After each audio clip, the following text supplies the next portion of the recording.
ತಾಮ್ರದ ಪಾತ್ರೆಗಳು, ಹಿತ್ತಾಳಿ ಪಾತ್ರೆಗಳು, ಬೆಳ್ಳಿ ಪಾತ್ರೆಗಳು ಪಳ ಪಳ ಹೊಳೆಯುತ್ತೆ ಈ ಎಲೆಯಿಂದ. ಮ್ಯಾಜಿಕ್ ಮಾಡುತ್ತೆ ಈ ಎಲೆ. ಇನ್ಮೇಲೆ ತಾಮ್ರ, ಹಿತ್ತಾಳಿ, ಬೆಳ್ಳಿ ಪಾತ್ರೆ ತೊಳಿಲಿಕ್ಕೆ ಹಣವನ್ನ ಖರ್ಚು ಮಾಡೋದೇ ಬೇಡ. ಫ್ರೀಯಾಗಿ ನಿಮ್ಮ ಮನೆ ಸುತ್ತಮುತ್ತ ಇರುವಂತಹ ಈ ಎಲೆನ ಬಳಸಿ ಪಾತ್ರೆ ತೊಳೆದ್ರೆ ಸಾಕು.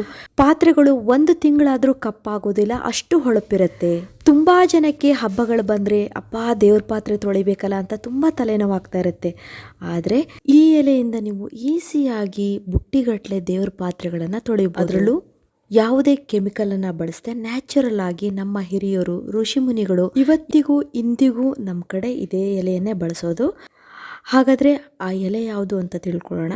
ಅದಕ್ಕೂ ಮೊದಲು hello friends, welcome to Geetha Samsara Santhe. ಯಾರು ನನ್ನ ಚಾನಲ್ನ ಇನ್ನೂ ಸಬ್ಸ್ಕ್ರೈಬ್ ಮಾಡ್ಕೊಂಡಿಲ್ಲ, ಪ್ಲೀಸ್ ಇವಾಗಲೇ ನನ್ನ ಚಾನಲ್ನ ಸಬ್ಸ್ಕ್ರೈಬ್ ಮಾಡ್ಕೊಳ್ಳಿ.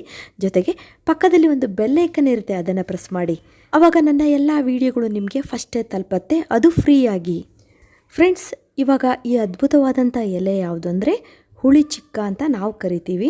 ಇದನ್ನು ಹುಳಿ ಸೊಪ್ಪು ಅಂತ ಹೇಳಿ ಕರೀತಾರೆ. ನೀವು ನೋಡ್ತಿದ್ರಲ್ಲ, ಕೆಲವರು ಇಲಿ ಕಿವಿ ಎಲೆ ಅಂತಲೂ ಕರೀತಾರೆ. ಇಂಗ್ಲೀಷಲ್ಲಿ ಇದನ್ನು ವುಡ್ ಸಾರಿಲ್ ಅಂತ ಹೇಳಿ ಕರೀತಾರೆ. ನಿಮ್ಮ ಊರುಗಳಲ್ಲಿ ಈ ಗಿಡವನ್ನು, ಈ ಎಲೆನ ಏನಂತ ಕರೀತಾರೆ ಅಂತ ಕಮೆಂಟ್ಸಲ್ಲಿ ತಿಳಿಸಿ. ಬ್ಯಾಂಗ್ಳೂರ್ ಅಂತ ಸಿಟಿಗಳಲ್ಲಿ ಇದು ಸಿಗೋದು ತುಂಬ ಕಷ್ಟ. ಒಂದು ವೇಳೆ ಪಾಟ್ಗಳಲ್ಲಿ ಖಾಲಿ ಜಾಗ ಎಲ್ಲರೂ ಇದ್ದರೆ ಇದು ಬೆಳೆದಿರುತ್ತೆ. ಈ ಗಿಡವಂತೂ ಖಾಲಿ ಜಾಗ ಎಲ್ಲಿರುತ್ತೋ ಅಲ್ಲಿ ಬೆಳೆದೇ ಬೆಳೆಯುತ್ತೆ. ಅಷ್ಟು ಇದಕ್ಕೆ ಯಾವುದೇ ರೀತಿಯ ಕಾಳಜಿ ವಹಿಸಬೇಕಾಗಿಲ್ಲ, ಸ್ವಲ್ಪ ಜಾಗ ಬೇಕು. ಹಳ್ಳಿಗಳಲ್ಲಂತೂ ಎಲ್ಲಿ ನೋಡಿದ್ರೆ ಅಲ್ಲಿ ಸಿಗುತ್ತೆ. ಚಾನಲ್ ಏರಿಯಾದಲ್ಲಿ, ಕೆರೆಗಳಲ್ಲಿ, ನಮ್ಮ ಮನೆಗಳೆಲ್ಲ ಚಾನಲಲ್ಲಿ ಪಾತ್ರೆ ತೊಳೆಯೋಕೆ ಹೋದರೆ ಅಲ್ಲೇ ಕಿತ್ಬಿಟ್ಟು ನಾವು ಪಾತ್ರೆಗಳನ್ನು ತೊಳಿತೀವಿ. ದೇವ್ರ ಪಾತ್ರೆಗಳನ್ನು ತೊಳಿತಾರೆ. ಹೊಳೆ ದಂಡೆಗಳಲ್ಲಿ, ಋಷಿಮುನಿಗಳು ಹೊಳೆ ದಂಡೆಗಳಲ್ಲಿ ಈ ಗಿಡ ಬೆಳೀತಿತ್ತಲ್ಲ, ಅಲ್ಲೇ ಪಾತ್ರೆಗಳನ್ನು ತೊಳಿತಾ ಇದ್ರು. ಇವಾಗ ನೀವು ನೋಡ್ತಿದ್ರಲ್ಲ, ನಾನಿಲ್ಲಿ ಪಾಟಲ್ಲಿ ಈ ಗಿಡವನ್ನು ಬೆಳೆಸ್ಕೊಂಡಿದ್ದೀನಿ. ಚಿಕ್ಕ ಚಿಕ್ಕ ಬೀಜಗಳು ಸಿಗತ್ತೆ ನೋಡಿ. ಈ ಥರ ನೀವು ಪಾಟಲ್ಲಿ ಕೂಡ ಬೆಳೆಸ್ಕೊಳ್ಬೋದು. ಸ್ವಲ್ಪ ನೀವು ಈ ಎಲೆಗಳನ್ನು ತೊಗೊಂಡ್ರೆ ಸಾಕಾಗತ್ತೆ ನೋಡಿ. ಜಾಸ್ತಿ ಪಾತ್ರೆ ಇದ್ದರೆ ಜಾಸ್ತಿ ಎಲೆಗಳನ್ನು ತೊಗೊಳ್ಬೇಕು. ನಾನಿಲ್ಲಿ ಸ್ವಲ್ಪ ಪಾತ್ರೆ ಇರುವುದರಿಂದ ಸ್ವಲ್ಪ ಎಲೆಗಳನ್ನು ತೊಗೊಂಡಿದ್ದೀನಿ. ಅದನ್ನು ಸ್ವಲ್ಪ ನೀರಲ್ಲಿ ನೀಟಾಗಿ ತೊಳ್ಕೊಳ್ಳೋಣ. ಮಣ್ಣೆಲ್ಲ, ಧೂಳೆಲ್ಲ ಇರುತ್ತಲ್ಲ, ಹಾಗಾಗಿ. ಈ ಹುಳಿಚಿಕ್ಕ ಸೊಪ್ಪು ಹೆಲ್ತಿ ಕೂಡ ತುಂಬಾ ಒಳ್ಳೆಯದು. ಇದು ತಿಂದರೆ ಸ್ವಲ್ಪ ಹುಳಿ ಹುಳಿ ಇರುತ್ತೆ. ನೀವು ಅದು ಸಿಕ್ಕರೆ ತಿಂದು ನೋಡಿ, ಇದು ಆರೋಗ್ಯಕ್ಕೆ ಕೂಡ ತುಂಬಾ ಒಳ್ಳೆಯದು. ಇದರಲ್ಲಿ ವಿಟಮಿನ್ ಸಿ ಅಂಶ ತುಂಬಾ ಇದೆ. ಇದರಲ್ಲಿ ರಿಚ್ ಆದಂಥ ಆ್ಯಂಟಿ ಆಕ್ಸಿಡೆಂಟ್ಸ್ ಇದೆ, ಮ್ಯಾಗ್ನೀಷಿಯಮ್ ಇದೆ, ಫೈಬರ್ ಅಂಶ ಇದೆ. ಹಾಗಾಗಿ ಇದನ್ನು ತಿನ್ನುವುದರಿಂದ ಈ ಎಲ್ಲ ಅಂಶಗಳು, ನ್ಯೂಟ್ರಿಯೆಂಟ್ಸ್ಗಳು ನಮಗೆ ಸಿಗುತ್ತೆ. ಇದನ್ನು ನೀವು ಅಡುಗೆಯಲ್ಲೂ ಬಳಸ್ಬೋದು. ನಮ್ಮ ಕಡೆ ಎಲ್ಲ ಚಟ್ನಿ ಮಾಡಲಿಕ್ಕೆ, ತಂಬುಳಿ ಮಾಡಲಿಕ್ಕೆ ನಾವು ಇದನ್ನು ಬಳಸ್ತೀವಿ. ಫ್ರೆಂಡ್ಸ್, ಇವಾಗ ನಾನು ಚೆನ್ನಾಗಿ ಈ ಎಲೆಗಳನ್ನು ತೊಳ್ಕೊಂಡಿದ್ದೀನಿ. ಇದನ್ನು ಒಂದು ಕುಟ್ಟಾಣಿ ಒಳಗಡೆ ಹಾಕ್ಕೊಂಡು ಸ್ವಲ್ಪ ನಾವಿದನ್ನು ಜಜ್ಜಬೇಕು. ಈ ಥರ ಜಜ್ಜುವುದರಿಂದ ಇದು ಚೆನ್ನಾಗಿ ಚಟ್ನಿ ಥರ ಆಗುತ್ತೆ. ಇದರ ರಸ ಬಿಡುತ್ತೆ, ಹುಳಿ ರಸ ಬಿಡುತ್ತೆ.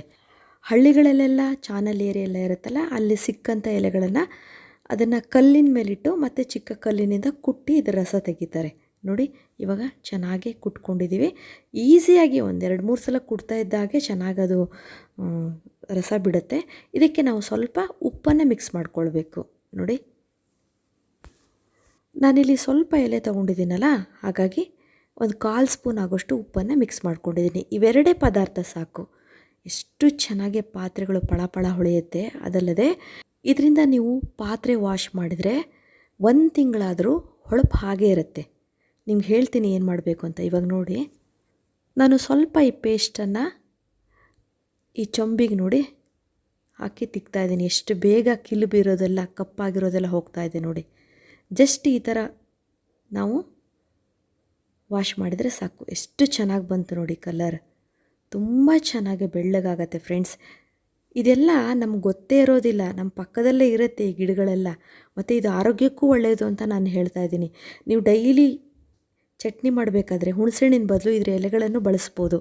ಅಷ್ಟು ಚೆನ್ನಾಗಿ ಇದು ಹೆಲ್ತಿಗೆ ಒಳ್ಳೆಯದು ನೋಡಿ. ಯಾವುದೇ ಖರ್ಚಿಲ್ಲದೆ ನಾವು ತಾಮ್ರದ ಪಾತ್ರೆಗಳನ್ನು, ಬೆಳ್ಳಿ ಪಾತ್ರೆಗಳನ್ನು, ಹಿತ್ತಾಳಿ ಪಾತ್ರೆಗಳನ್ನು ಆರಾಮಾಗಿ ತೊಳಿಬೋದು. ಅದರಲ್ಲೂ ಇದರಲ್ಲಿ ಯಾವುದೇ ರೀತಿಯ ಕೆಮಿಕಲ್ ಇರೋದಿಲ್ಲ. ನೀವು ಇದರಿಂದ ಪಾತ್ರೆ ತೊಳೆದ್ರೆ ನಮ್ಮ ಕೈ ಕೂಡ ಸಾಫ್ಟ್ ಆಗುತ್ತೆ, ಕೈ ಕೂಡ ಕ್ಲೀನ್ ಆಗುತ್ತೆ. ಈಗ ನಾವು ಕೆಮಿಕಲ್ಯುಕ್ತ ಸೋಪು ಮತ್ತು ಯಾವುದೇ ಪೌಡ್ರನ್ನ ಬಳಸಿದರೆ ಕೈಯೆಲ್ಲ ಒಂಥರ ರಫ್ ಆದಂಗೆ ಆಗುತ್ತೆ. ಕೆಲವರಿಗಂತೂ ಕೈಯೆಲ್ಲ ಅಲರ್ಜಿನೇ ಆಗಿಬಿಡುತ್ತೆ, ಸಿಪ್ಪೆ ಏಳೋದು, ಒರಟಾಗ್ಬಿಡುತ್ತೆ. ಇದನ್ನು ಬಳಸಿ ನೀವು ಪಾತ್ರೆ ತಿಕ್ಕಿದರೆ ಕೈ ನಿಜವಾಗ್ಲೂ ಏನೂ ಆಗೋದಿಲ್ಲ. ಅಷ್ಟು ಸಾಫ್ಟ್ ಆಗುತ್ತೆ, ಅಷ್ಟು ಚೆನ್ನಾಗಿ ಅನಿಸ್ತಾ ಇರುತ್ತೆ ನೋಡಿ. ಬೆಳ್ಳಿ ಪಾತ್ರೆಗಳನ್ನು ನಾವು ನೀಟಾಗಿ ತೊಳ್ಕೊಳ್ಬೋದು. ಎಷ್ಟೇ ಕಿಲ್ಬಾಗಿದ್ರೂ ಕಪ್ಪಾಗಿದ್ರೂ ಚೆನ್ನಾಗಿ ಹೋಗುತ್ತೆ. ಇವಾಗ ನೋಡಿ ನೀರಿಂದ ನಾನು ವಾಶ್ ಮಾಡ್ತಾಯಿದ್ದೀನಿ.